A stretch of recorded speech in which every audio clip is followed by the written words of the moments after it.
It was long after the passing of the second shadow, when dragons ruled the twilight sky and the stars were bright and numerous, that humankind began to thirst again for dominion over nature.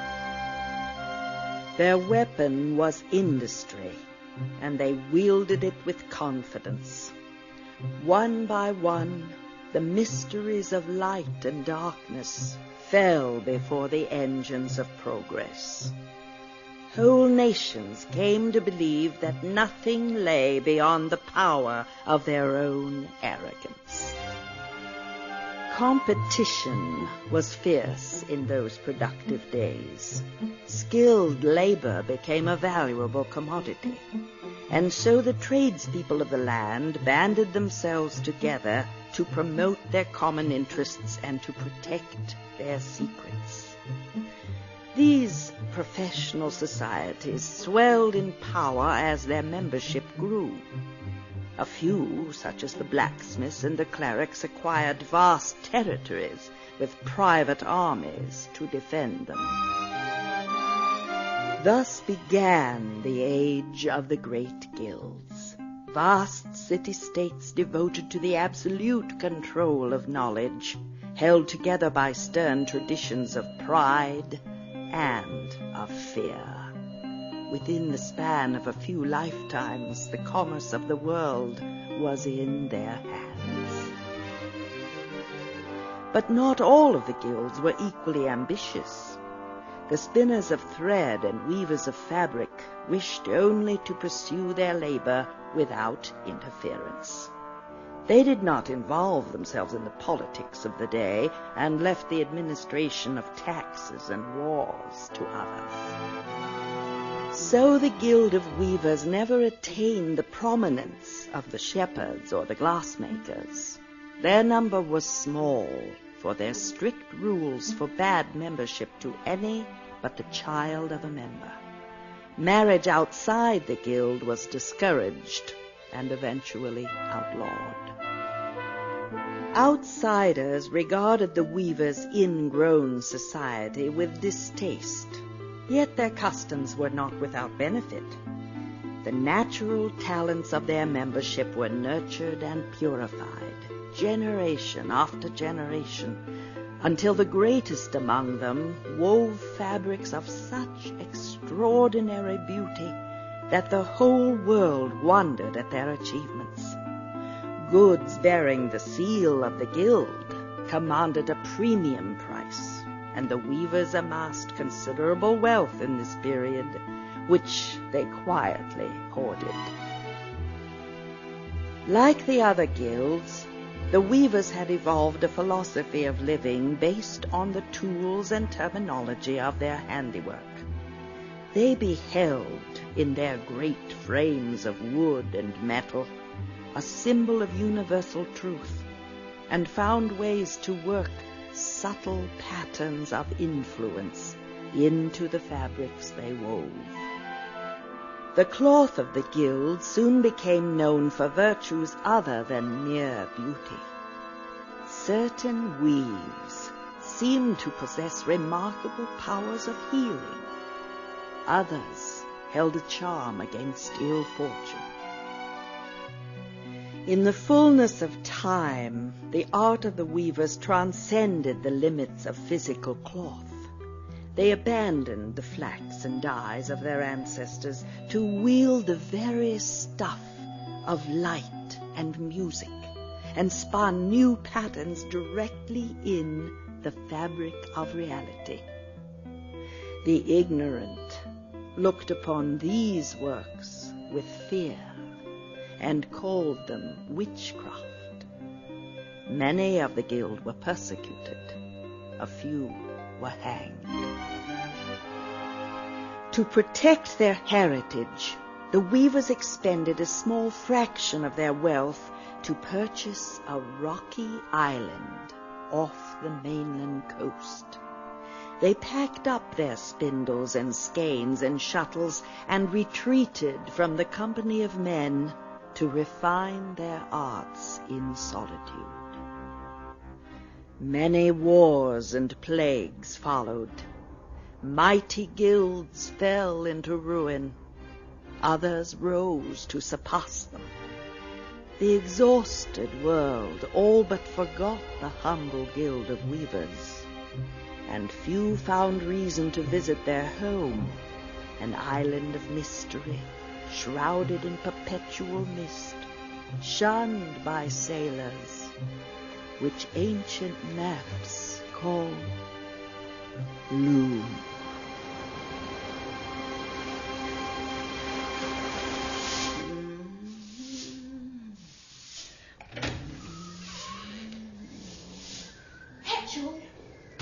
Lady Signa, bless you, child. Out of bed so soon? What brings you? I wish an audience with the elders. Look at you, pale as lace, and your hands trembling. Sit down. The idea of coming this way alone. You wouldn't be up and about if I was still midwifing. You can be sure of that. Now, what's this you say? An audience? I must speak to them, the elders, at once. The elders? I see. Concerning? A matter of importance. Please, Hedgel. An audience? Oh, my. Wait here. Old Hedgel will get you in.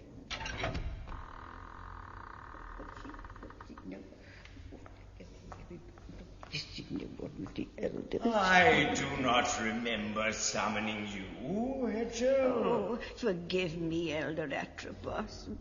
Lady Signa is in the antechamber. She desires an audience. Now? So late in the afternoon? The girl is not yet recovered, Your Reverence, yet she comes alone. I will speak. Signa. Elders, hear me.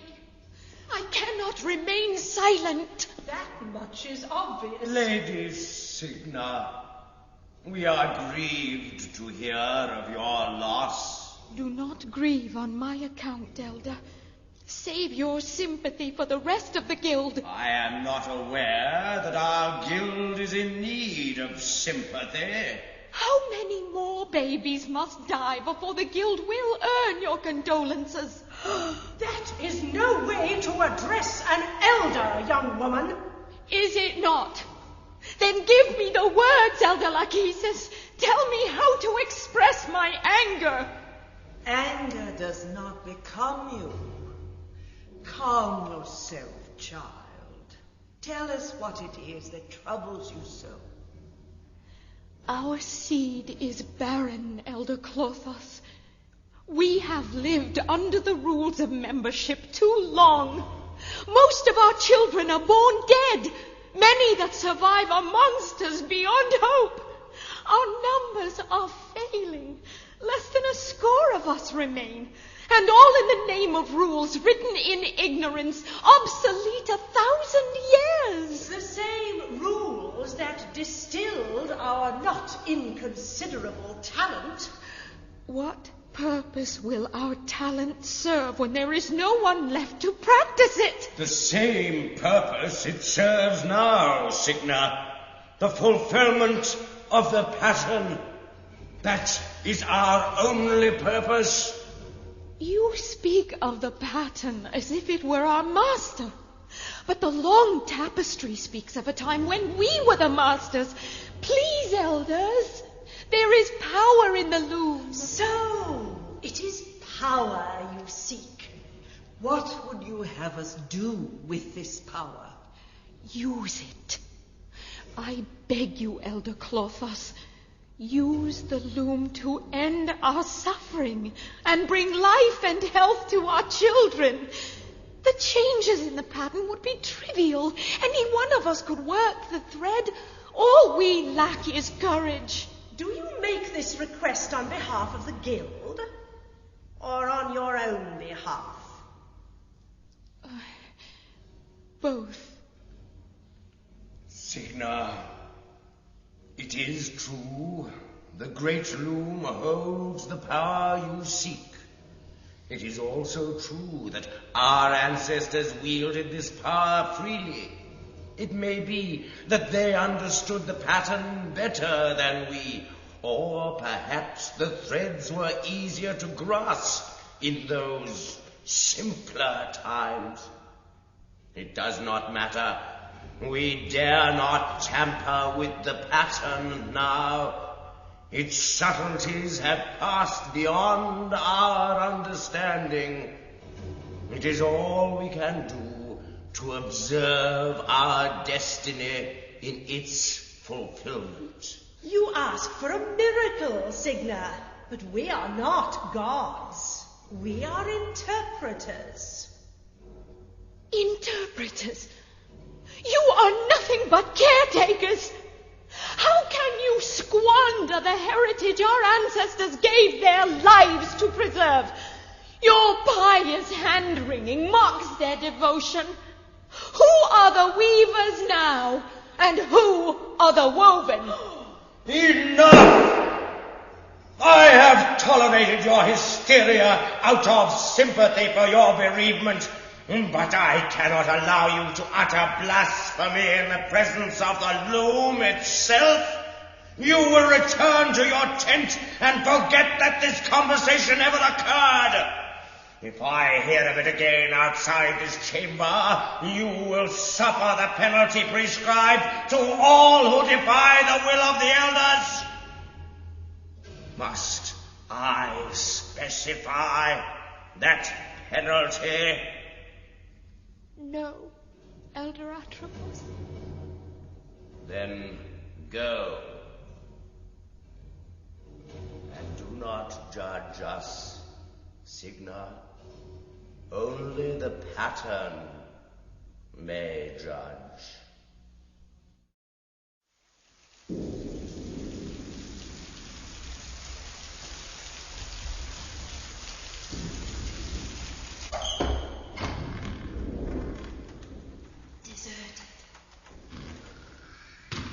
No one will hear me. No one will know. Oh, the loom. Power. The elders are afraid to use it. I am not afraid. Oh, the colors in the pattern. Dancing. The shadow of rainbows. Oh. One grey thread.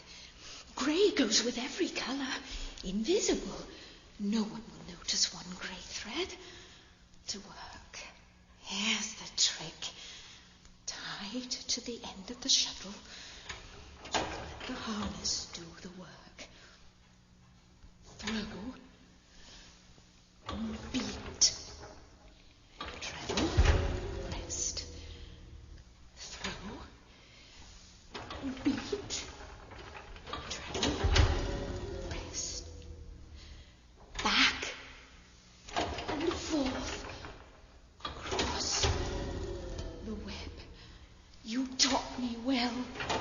Poor angel. Treble. Rest. Throw. Beat. Treble. Rest. In. And under. Through. Throw, beat, treble, rest, throw, beat, treble, rest, throw, beat. Lady Signa! Too late. Poor child. You understand the gravity of what you have done? Only the pattern may judge, Elder Atropos. We cannot allow this outrage to go unpunished. Do what you must. This baby is alive. I am content. Surrender the child to Dame Hetchel.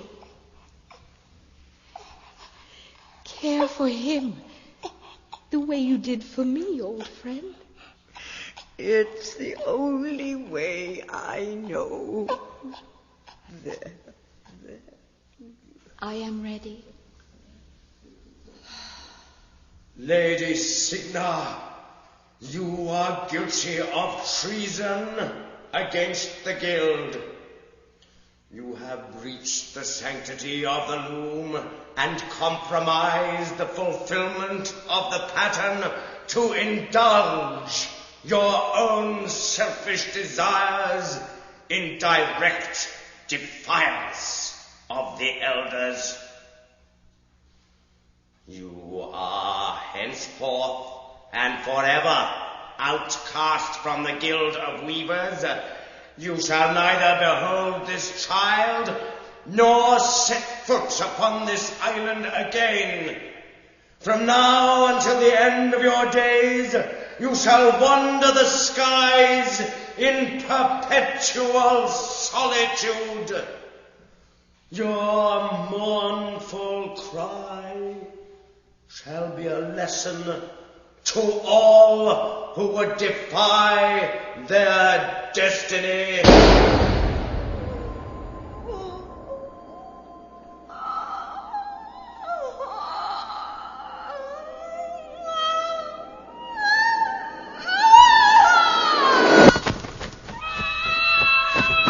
Swan. Still beautiful.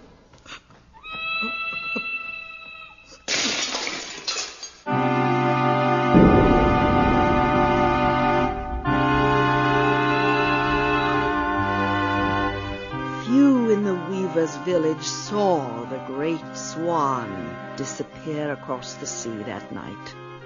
But it did not take long for them to hear of Lady Signa's defiance in the sanctuary and the elders' terrible vengeance.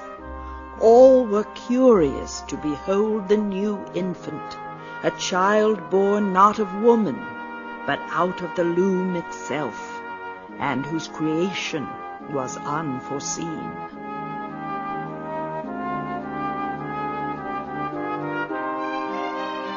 It was decreed that the child be raised outside the ways of the guild until his coming of age 17 years hence, when his future would be decided by a high council. The old serving woman, Hetchel, agreed to raise the loom child as her own. She named the little boy Bobin. Bobin? Bobin, wake up, child. Hetchel? That's right, dear. Out of bed. Still dark. I know, little one. Get up quickly and get dressed. Why? Sleepy? There's something outside I want you to see. Quickly now, before the sun rises.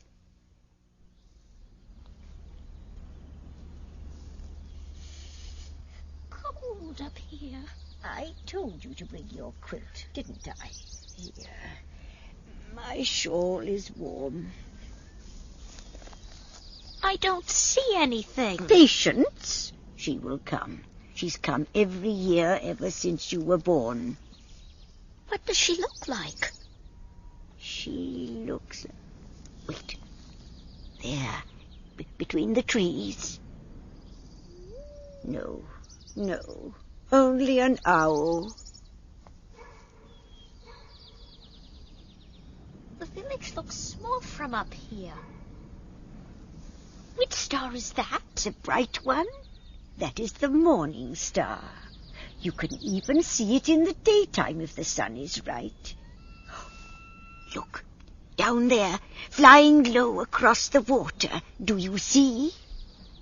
It's just a seagull. Look again. Oh. A swan, Bobin. A white swan. Happy birthday, poor boy. Here she comes. Look, she's flying over. She's beautiful. Yes, still beautiful. Why does she sound so sad? Because she is alone, proud and alone. She's flying away. Where is she going, Hetchel? Out beyond the pattern, I expect. Can we go visit? Stand away from the edge. No, little Bobin. Those who are born of the pattern are hemmed into its web forever. Where that swan goes, we cannot follow. The sun is in my eyes. You're yawning. Come, back to home and bed for you.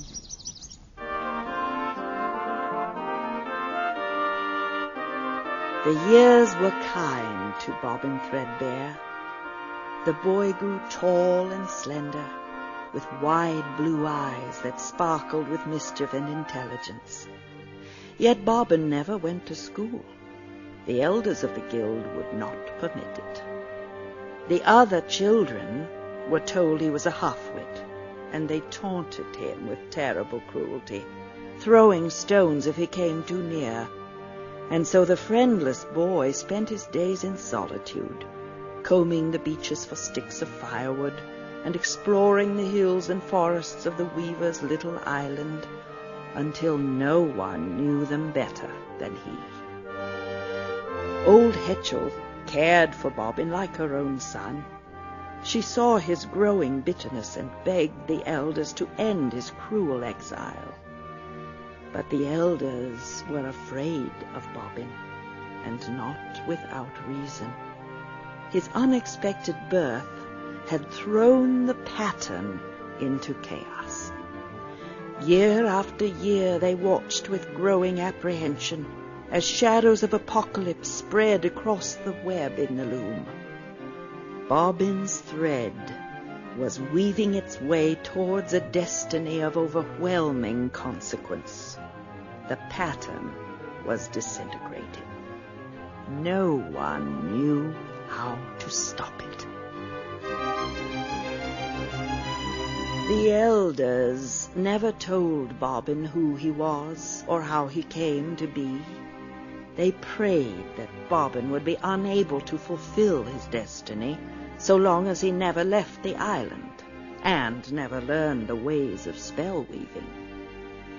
They did not suspect that Bobin's education had already begun.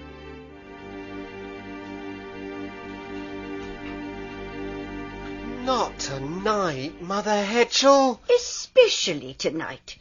Draw the curtains, boy. Sit here by the fire. Now, tell me, how many threads are there in a draft? 4. Their names? The throw. That's 1. The beat. 2. The treadle and the rest. Good. Let's see if you remember the draft I taught you. Spin it for me.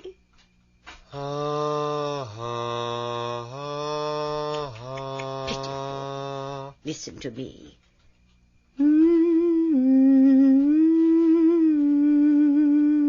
Now you know what the other boys do in school all day.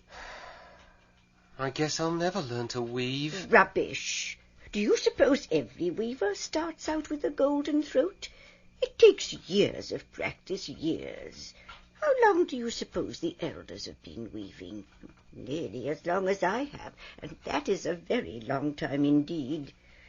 But where do I begin? You begin with this.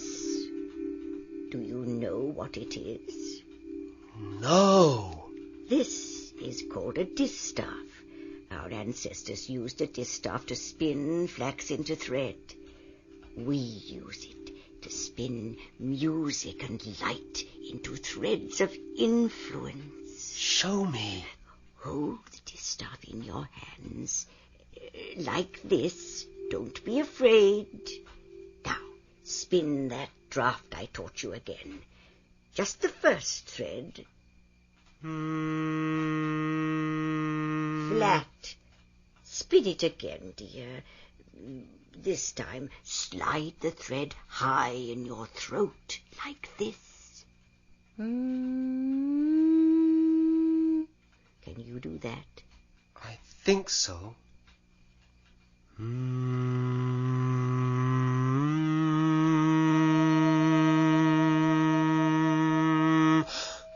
It's glowing. It's telling you when your pitch is correct. Try the beat and treadle threads.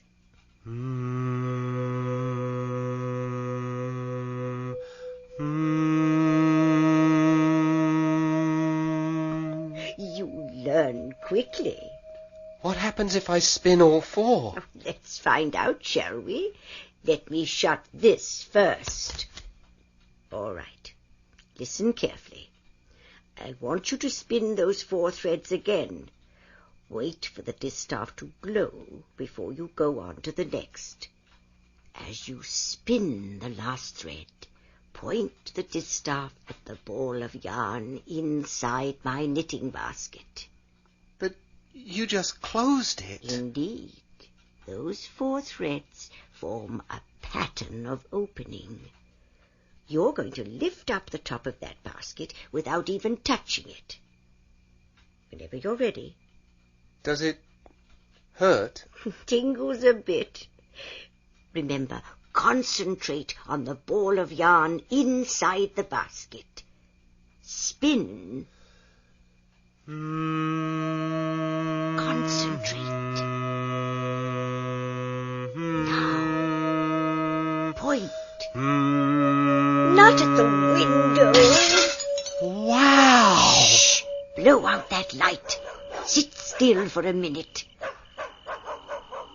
Good. I don't think anybody heard us. What other drafts do you know? Give me that. You've done enough weaving for one night. Off to bed with you. You have a big day ahead, and we both have to get up very early. Let me go alone this year, Mother Hetchel. Alone? Well, I suppose you're old enough. Go alone, Bobin. I don't mind staying in bed late this time.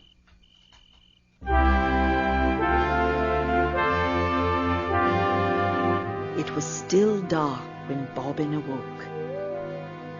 Quietly, so as not to disturb old Hetchel, he slipped into his warm grey robe and stepped outside into the chill before dawn.